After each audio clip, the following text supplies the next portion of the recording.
Hello friends, स्वागत है आपका एक बार फिर से मेरे यूट्यूब चैनल पे। तो दोस्तों, जैसा कि आपको पता है, मैंने प्रीवियस ईयर न्यूमेरिकल्स एक सीरीज़ शुरू की हुई है जिसमें मैं सीबीएसई के तमाम जो पिछले 10 सालों के क्वेश्चंस आए हैं उनको सॉल्व कर रहा हूं क्लास 12th के फिज़िक्स के।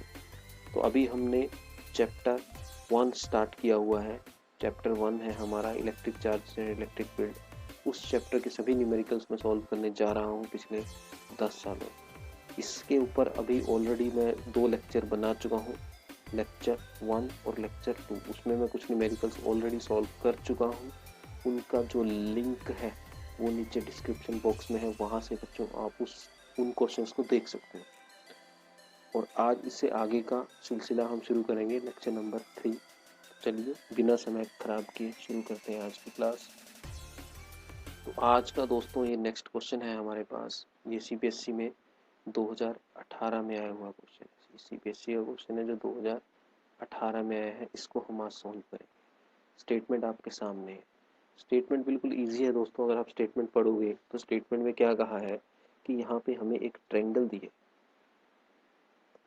तो इस तरह से क्या दी है हमें, एक ट्रायंगल जो एक इक्विलेटरल ट्रायंगल है। इक्विलेटरल ट्रायंगल मीन्स इस ट्रायंगल की हर साइड की लेंथ सेम है, एल है।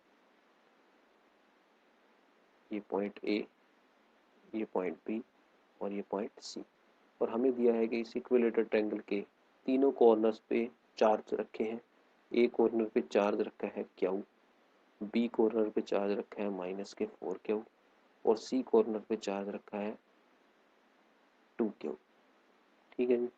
और क्वेश्चन क्या पूछा है भाई कि ये अब इसमें 2 क्वेश्चन पूछे हैं। जो फर्स्ट क्वेश्चन इन्होंने पूछा है वो ये है कि obtain the expression for the magnitude of the resulting electric force acting on the charge Q। जो मेरा चार्ज Q है ये वाला, इस चार्ज Q पे जो इलेक्ट्रिक फोर्स लग रही है उसका एक्सप्रेशन डिराइव करो। This is the first question. ठीक है, ये हमारा फर्स्ट क्वेश्चन होने वाला है ए। तो इसका सॉल्यूशन अब हम करने वाले हैं। तो देखिए कैसे इसको सॉल्व करना है। तो यहाँ पे सिंपली दोस्तों क्या लगने वाला है, सुपरपोजिशन प्रिंसिपल लगने वाला है। हमें जो है इस चार्ज क्यू पे नेट फोर्स निकालनी है। ठीक है, हमें इस चार्ज क्यू पे नेट फोर्स निकालनी है। और वो फोर्स कैसे निकलेगी, अब इस चार्ज पे दो दो चार्जेस हैं जो फोर्स लगा रहे हैं। एक तो -4 क्यू चार्ज और एक +2 क्यू चार्ज। ये चार्जेस हैं जो इस पे फोर्स लगा रहे हैं। तो इन फोर्सेस का हमें यहाँ वेक्टर सम निकालना। अब ध्यान से देखो, ये -4 क्यू चार्ज है, ये इस +क्यू चार्ज को क्या करेगा, अपनी तरफ अट्रैक्ट करेगा। क्या करेगा, अट्रैक्ट करेगा इस तरफ। तो ये इस तरफ फोर्स लगाएगा। इस फोर्स को मैं मान लेता हूँ F। ठीक है ना, ये नेगेटिव चार्ज है ना, तो ये पॉजिटिव चार्ज +क्यू को अपनी तरफ अट्रैक्ट करेगा, इस तरफ फोर्स लगाएगा, ऑब्वियस सी बात है। और दोस्तों जो ये 2 क्यू चार्ज है ये एक पॉजिटिव चार्ज है और ये इस पॉजिटिव चार्ज को क्या करने वाला है भाई, रिपेल करने वाला है और इस तरफ फोर्स लगाएगा। और इस फोर्स को मैं मान लेता हूँ F2। इसका मतलब इस क्यू चार्ज पे जो नेट फोर्स लगेगी वो इन दो फोर्सेस का वेक्टर सम होगा। मतलब कहने का ये हुआ कि पॉइंट ए पे जो चार्ज रखा है क्यू, जो चार्ज रखा है क्यू, उस पे एक फोर्स तो ऐसे लग रही है F2 और एक फोर्स ऐसे लग रही है F1। तो नेट फोर्स कैसे निकलेगी, पैरेललोग्राम लो लगा। हमने +1 में पढ़ी है ना parallelogram law of vector addition. तो रिजल्टेंट फोर्स कैसे मिलेगी, इन दोनों का वेक्टर सम पैरेललोग्राम लगा के। ठीक, अब वो कैसे लगेगी देखो। अब इन दो फोर्सेस के बीच में एंगल देखना पड़ेगा पहले कितना है। अब आप देखो ये जो ट्रायंगल है ये एक इक्विलेटरल ट्रायंगल है। ठीक है, कैसी ट्रायंगल है ये, एक इक्विलेटरल ट्रायंगल। तो इसका हर एंगल 60 डिग्री का हुआ, अंदर का कितने डिग्री का हुआ, 60 डिग्री। अब ये फोर्स ऐसे लग रही है F2 और जो F1 फोर्स है वो ऐसे लग रही है। तो ये एंगल निकाल सकते हैं हम, इजीली निकाल सकते हैं क्योंकि ये पूरा एंगल 180 डिग्री हुआ।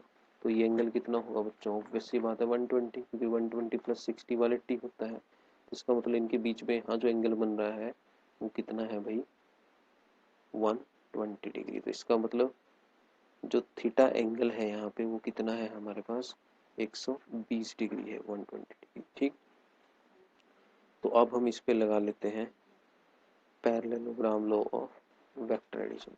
तो अगर मैं इस पैरेललोग्राम को कंप्लीट करता हूँ इस तरह, तो ये जो डायगोनल आता है इस पैरेललोग्राम का, ये डायगोनल किसको रिप्रेजेंट करेगा?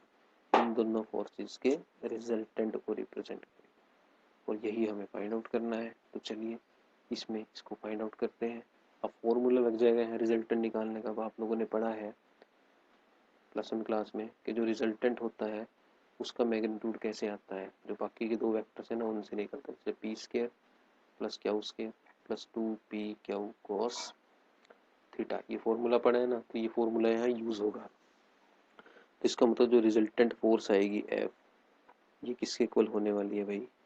रिजल्टेंट फोर्स हमारी इक्वल होगी under the root of F1 का स्क्वायर प्लस F2 का square plus 2 F1 F2 into cos theta, ये होगी। अब जस्ट हमें इस फॉर्मूले में F1 F2 की वैल्यू पुट करनी है। अब देखो F1 क्या है हमारा, पहले ये देख लेते हैं। F1 कूलम्ब्स लॉ लगेगी और ये F1 हम निकाल लेंगे, है ना। कूलम्ब्स लॉ लगाऊंगा तो क्या बनेगा, 1/4 पाई एप्सिलॉन Q1। Q1 कितना है, Q2 कितना है, 4Q, है ना। मैग्नीट्यूड लेते हैं, नेगेटिव साइन लिखेंगे, अपॉन इनके बीच की डिस्टेंस का स्क्वायर।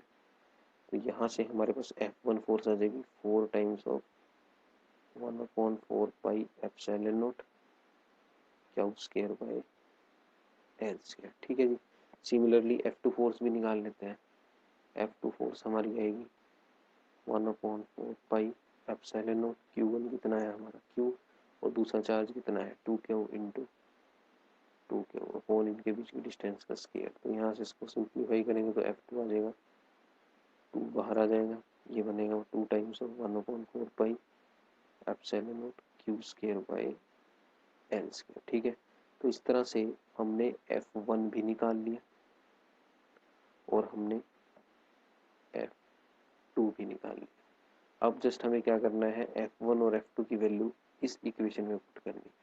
तो नेक्स्ट पेज में मैं सॉल्व करूँगा। तो जब इस इक्वेशन में यहाँ पुट करेंगे तो हमारे पास F बनेगा, F is equal to under the root of, पहले क्या था F1 का स्क्वायर। तो देखिए F1 कितना है हमारा, ये है, इसका स्क्वायर करेंगे तो क्या आएगा, यहाँ हमारे पास आएगा 4 times of 1/4 pi epsilon not Q square by L square. इसका सारे का क्या करना है भाई, स्क्वायर करना है, प्लस फिर F2 का स्क्वायर। F2 कितना है भाई हमारा 2 times of 1/4 pi epsilon not Q square upon L square का सारे का होल स्क्वायर, यही है, प्लस फिर क्या आएगा 2 टाइम्स ऑफ F1 कितना है भाई हमारा, F1 है 4 times of 1/4 pi epsilon not Q square by L square into F2 कितना है 2 times of 1/4 pi epsilon not Q square by L square. साथ में क्या आएगा कोस 120, ठीक है। सब सॉल्व कर लो इसको, सारे में से आप देखो 1/4 pi epsilon not upon Q square upon L square का होल स्क्वायर कॉमन आ जाएगा। तो यहाँ से फोर्स बनेगी बच्चों अंडर द रूट ऑफ, देखो ये 1/4 pi epsilon not Q square upon L square सारे का होल स्क्वायर, ये कॉमन आ जाएगा। अंदर देखो क्या बचेगा, यहाँ पे इसका सारे का होल स्क्वायर बाहर आ गया, 4 का स्क्वायर बचा मतलब 16, प्लस यहाँ पे देखो 1/4 पे Q square by L square का होल स्क्वायर बाहर आ गया, यहाँ 2 का स्क्वायर बचा यानी कि 4। इसके बाद देखो बच्चों यहाँ पे देखो 1/4 पे epsilon Q square by L square multiply हो रहा है 1/4 पे Q square by L square, तो ये दोनों टर्म्स मल्टीप्लाई होकर स्क्वायर बनेगा और ये बाहर आ जाएगा। हमारे पास क्या बचेगा प्लस 2 इंटू अंदर यहाँ बचेगा 4 इंटू 2 8 इंटू कोस 120। अब भाई कोस 120 सबको पता है कितना होता है -1/2, कोस 120 की वैल्यू रख देंगे हम -1/2, तो 2 से 2 कैंसिल। तो हमारे पास यहाँ से बचेगा ये F is equal to under the root of 1/4 pi epsilon not Q square by L square का होल स्क्वायर। यहाँ आएगा देखो 16 और 4 20 -8। अब 20 में से 8 के सबको पता है कितने होते हैं,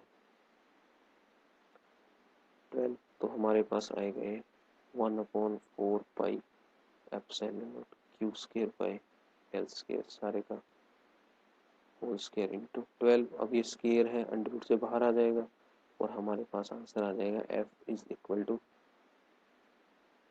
1/4 pi epsilon not Q square by L square. Under root से बाहर आ गया और अंडर रूट में सिर्फ क्या रहेगा 12। So this is the expression for the force acting on the charge. क्या ये था दोस्तों न्यूमेरिकल।